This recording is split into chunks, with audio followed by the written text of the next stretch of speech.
어제는 CPI에 이어 PPI 생산자 물가지수까지 발표가 되면서 물가 급등에 대한 우려의 목소리가 높아지고 있습니다. 보시면 PPI 전월 대비 0.3%가 올랐습니다. 시장 전망이 0.1% 상승이었으니 이보다 크게 웃돈 수치로 집계가 된 것이고요. 더 의미 있는 것은 10월, 11월, 12월까지 줄곧 하락을 하다가 이번 1월달 상승세로 전환을 했다라는 것이 시장에서는 크게 반응을 하게 되었고요. 에너지와 식품 가격을 뺀 코어 PPI를 보시게 되면 지금 0.6% 상승한 것으로 집계가 됐죠. 마찬가지로 시장 컨센을 크게 상회한 그런 집계 결과고 YOI로 보더라도 0.9% 그리고 2.6%나 오른 그런 모습을 보여줬습니다. 다행스럽게 아직은 전년 대비로는 그렇게 크게 우려할 정도의 모습은 아니지만 민감하게 변화율로 보게 되면 MOM으로 봐야 되겠죠. 반등하는 모습 어떻게 이해하면 좋을지 지난주에 발표됐던 CPI와 함께 이번 물가가 급등하게 나온 모습 개인적인 생각으로 한번 담아봤고요. 사실 세부 내용 뜯어보시면 유가는 하락을 좀 주도를 했고 결국 서비스 전반적인 가격이 급등을 했습니다. 이렇게 PPI가 오르게 되면 시차를 두고 소비자 물가 CPI에 영향을 주기 때문에 더욱더 주의해서 살펴봐야 되는데 저는 그럼에도 불구하고 여전히 일시적인 현상으로 보고 있습니다. PPI를 계산할 때는 사실 원자재 가격이 녹아 들어가기 때문에 원자재 가격의 변동성을 함께 살펴봐야 되는데 굵직하게는 중국이 디플레이션 국면에 이르렀기 때문에 사실 생산자 물가의 둔화 압력은 지속될 것이다 라고 이렇게 봐야 됩니다. 그렇다면 1월달 왜 이렇게 반등하는 모습이 나왔냐? 어제 CPI에서도 말씀드렸지만 PPI도 마찬가지로 계절 조정에 대한 수정치가 업데이트가 됩니다. 이게 이제 업데이트한 내용이고 여전히 1월달은 계절 조정치에 대한 왜곡이 충분히 반영되지 못했다. 저는 이렇게 보여지고 1월달 수치를 보시면 전체적으로 이렇게 좀 높게 나오는 경향이 있죠. PPI도 마찬가지입니다. 지금 개정된 내용 보시게 되면 지난 12월달 개정치가 애초에 PPI 물가보다 하락이 더 된 것으로 재산정이 된 것이죠. 그러니까 이게 뭐냐면 실제 물가가 그렇게 더 떨어진 게 아니고 로우 데이터는 똑같은데 계절 조정치 통계적 요인으로 인해서 물가가 더 떨어진 것으로 다시 계산이 된 거예요. 그러니까 작년 12월 PPI 계절 조정을 해놓고 보면 전월비 0.2%가 떨어진 것으로 계산이 됐는데 이게 원래는 0.1%포인트 하락하는 것으로 집계가 됐던 거였거든요. 그러니까 더 크게 떨어질 것입니다.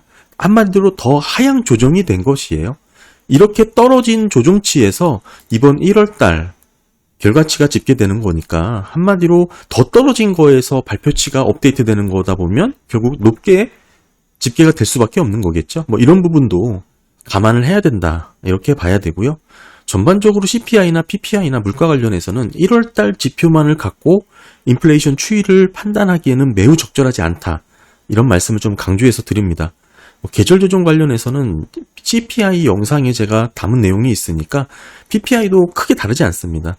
그런 흐름 좀 이해를 하시면 좋을 것 같고 적어도 2달 정도, 그러니까 3월달까지는 흐름을 지켜봐야 정확한 인플레이션 추이를 판단할 수 있을 것이다. 이렇게 말씀을 드릴 수 있고요. 물가가 잡혀가는 흐름 속에서 올 것이 한 방향으로 계속 떨어진다. 이렇게 생각하면 안 되겠죠. 우리가 물가가 이렇게 MOM으로 들썩이는 것을 두려워하는 이유는 결국 이 물가가 구조적으로 다시 높아지는 스태그플레이션에 대한 우려 때문인데요. 며칠 전 영상에서도 한번 말씀을 드렸지만 금리 인하, 여기가 금리 인하 기점입니다. 금리 인하 이후에 장기채 금리 추이에 있어서 스태그플레이션의 경우에는 상승하는 흐름으로 이어졌습니다. 당연히 물가에 가장 취약한 게 장기 국채이기 때문에 당연한 흐름이죠. 따라서 지금 우리가 이렇게 MOM으로 물가가 반등하는 모습이 잡히면 저러한 스태그플레이션의 우려에 대해서 고민을 안 할 수가 없는데 제가 이 스태그플레이션 얘기가 나올 때마다 강조해서 말씀을 드리죠.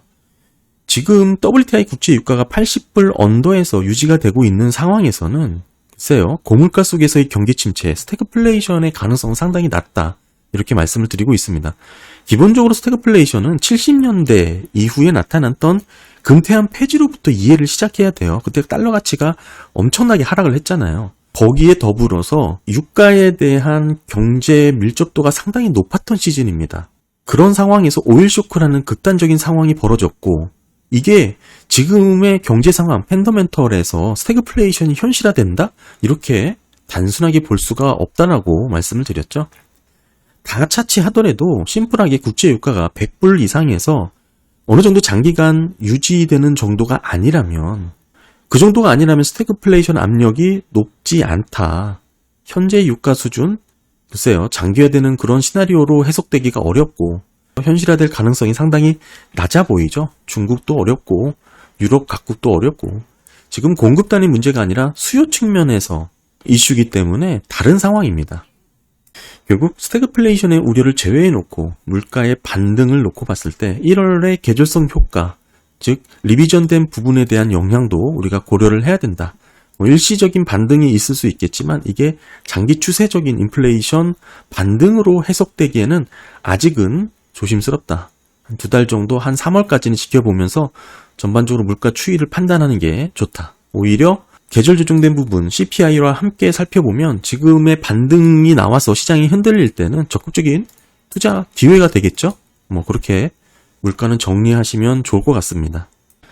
극단적으로 스태그플레이션을 주장하시는 분들도 계시겠지만 지금 상황에서 그 가능성은 현저히 낮은 시나리오입니다. 결국 경기 침체로 인한 금리 인하냐, 물가만 잡힌 금리 인하냐, 더 나아가서 보험성 컷이냐, 스태그플레이션 컷이냐, 이렇게 나눌 수 있겠지만 현재의 상황에서 봤을 때 스태그플레이션의 가능성은 현저히 낮고 제일 가능성이 떨어지는 시나리오입니다. 네, 다음은 12월달 미국 국채의 해외 보유 현황에 대해서 살펴보도록 하겠습니다. 지금 보시면 8조 달러를 넘어섰습니다. 역대 최고치를 갈아치웠고요. 미국 국채에 대한 이런저런 얘기가 많지만 각국 중앙은행, 해외 투자자들은 미국 국채를 늘려왔습니다. 최고치에 달했고요. 이게 달러화 자산 표기고, 사실상 미국 국채의 주요 매수 주체는 연준, 상업은행, 외국인, 해외 각국 은행, 중앙은행들이 되겠죠. 이런 상황에서 재유입이 꾸준히 이루어지다가 결국 이번 달 급등을 하면서 8조 달러라는 전례 없는 수준까지 지금 기록을 하게 되었습니다. 큰 방향은 이미 꺾인 상황이죠. 미국의 국채가 4%가 넘어가는 상황에서 미국 국채에 투자를 안 할 그런 사람들이 없습니다. 방향은 틀었습니다. 이미 금리는 더 떨어질 것이고, 이렇게 높은 금리에서 매수세가 들어오지 않는다는 게 더 이상한 흐름이겠죠. 심지어 뒷부분에서 살펴보겠지만 그렇게 계속해서 국채를 줄여오던 중국조차도 이번에는 큰 폭으로 좀 늘리는 모습을 가져왔습니다. 중국 보시면 4%가 넘게 미국채를 늘린 모습 이번에 확인이 되고요. YOY로는 약 10%가 늘어난 흐름입니다. 여기서 여기 미국 국채를 아무도 사주지 않는다고 엄청나게 이야기를 했던 시즌이 여기입니다. 그 이후로 계속해서 재유입이 일어났고 역대 최고치를 갈아치웠다.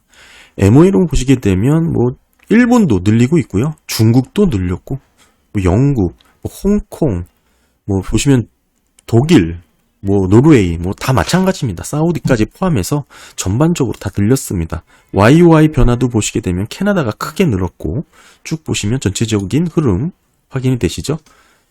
파란 선이 일본이죠. 쭉 줄였고 다시 쭉 늘리고 있고, 중국도 계속 줄이다 요번에 이렇게 소폭 늘리는 흐름, 이게 이어질지는 모르겠습니다. 소폭 반등하는 흐름으로도 볼 수 있기 때문에 구조적인 변곡점이 돼서 계속해서 증가할 것이다 이렇게 보기에는 좀 해석이 너무 과하겠죠. 어찌됐든 전달 대비 4% 정도 더 늘린 모습 중국도 보여지고요. 영국이 중국을 앞지를 것이다 라고 봤는데 결국에는 중국이 좀 늘면서 이 모습이 좀 이어지고 있습니다. 다음은 기타 여러 나라들을 이제 합산한 부분인데 보시면 1조 4,069억 달러로 마찬가지로 역대 최고치를 갈아치운 상황이죠. YOY로는 12%나 증가한 모습입니다. 특히 YOY 전년 대비로 봤을 때 일본, 가장 비중이 큰 일본이 대략 6% 가깝게 미국 국채를 늘렸다라는 게 상당히 의미가 있고요. 결국 금리 하락으로 달러 약세가 이제 이어질 것이기 때문에 각국 중앙은행들은 외환시장에 대입하는 그 정도가 축소될 수밖에 없습니다. 이 말은 미국채 수요가 계속해서 늘어날 수밖에 없는 거고, 이렇게 가파르게 늘어난 거, 이거는 많은 것을 의미한다라고 보여지고요. 지금 상황에서 뭐 미국보다 경기가 약한 대부분의 나라들이 사실상 경기 침체를 앞두고 있는 상황이기 때문에 이 금리를 빨리 내릴 가능성도 배제할 수가 없죠. 그렇게 놓고 봤을 때 높은 금리를 주는 미국채에 선진국 대비 높은 수익률을 올릴 수 있는 안전한 국채 자산에 투자를 안 할 여지가 없는 것입니다. 게다가 앞으로 금리 인하에 대한 방향은 뭐 계속적으로 시간이 지날수록 점차 단축이 될 거기 때문에 이 수요, 가파른 증가세는 많은 것을 보여준다라고 봐야 되고요. 더 높은 금리로 수익률을 높이기 위해서는 수요세가 몰릴 수밖에 없다. 뭐 그런 흐름으로 봐야 되겠습니다. 즉, 앞으로 미국 국채에 대한 수요가 크게 증가할 여지가 더 이어질 것이다. 이렇게 봐야겠죠. 네, 그리고 미시건대 소비자 심리지수, 그 다음에 기대 인플레이션 좀 살펴보도록 하겠습니다. 심리지수 보시게 되면 사실 1월달과 큰 변화는 없었고요. 0.6%포인트 정도가 좀 상승한 것으로 집계가 됐습니다. 꾸준히 높은 수준에서 심리지수가 이어지고 있다, 이렇게 봐야 될 것 같고, 소비자들의 정서, 소비 심리는 흔들리지 않고 뭐 경제에 대해서 긍정적으로 지금 확신을 갖고 있는 상황이 이어지고 있는 것으로 보여지죠. 뭐 현재 지수도 그렇고요. 그리고 기대 인플레이션 보시게 되면 지금 1월달 2.9에서 이번에 3%로 좀 높아진 부분이 있고요. 그다음에 5년 기대 인플레이션 같은 경우는 동일하게 2.9%로 집계가 됐습니다. 팬데믹 이전 수준보다는 조금 높고요. 인플레이션 발발 이후 레벨 하단 부분에 위치한 장기 인플레이션 추이를 보여주고 있습니다. 지금 2.9%로 집계가 된 게 3개월 연속으로 유지가 되고 있는 상황이고요. 미시건대 기대 인플레이션은 뭐 큰 변화 없이 뭐 유지되는 수준에서 나왔고, 사실 뭐 예전에도 꾸준히 말씀드렸지만 기대 인플레이션은 원유 가격, 특히 휘발유 가격과의 상관관계가 매우 높습니다. 휘발유 가격이 오르면 기대 인플레이션이 오르고요. 떨어지면 떨어지죠. 지금은 가격이 반등하는 흐름이 소폭 나오긴 했지만 이런 부분이 소비 심리에 어느 정도 반영이 됐다, 이렇게 봐야 되겠지만, 그럼에도 아직 우려될 정도로 뭐 높은 흐름을 보이는 것은 아닙니다. 결국 물가에 있어서 국제 유가에 대한 영향력은 매우 민감하게 반영되는 항목이다라고 봐야 되겠죠. 그 유가 자체는 절대적으로 유가가 경제에 미치는 영향력도 줄어들긴 했지만, 지금 현재 주요 유럽 국가, 중국을 포함해서 경기에 대한 수요가 예전만큼 살아나지 못하고 있는 상황이기 때문에 유가가 급등할 것이다, 이렇게 단조롭게 접근하기에도 상당히 어려운 상황이고요. 뭐 앞서 CPI와 PPI가 좀 반등하는 모습이 나왔지만, 궁극적으로 기대 인플레이션이 안정적으로 유지가 된다면 결국 목표치 물가를 우리가 기대하고 컨트롤하려는 목적이 이 기대 인플레이션에 있습니다. 꾸준히 안정적인 수준에서 유지가 된다는 측면, 이게 의미가 있다라고 봐야 됩니다. 네, 감사합니다.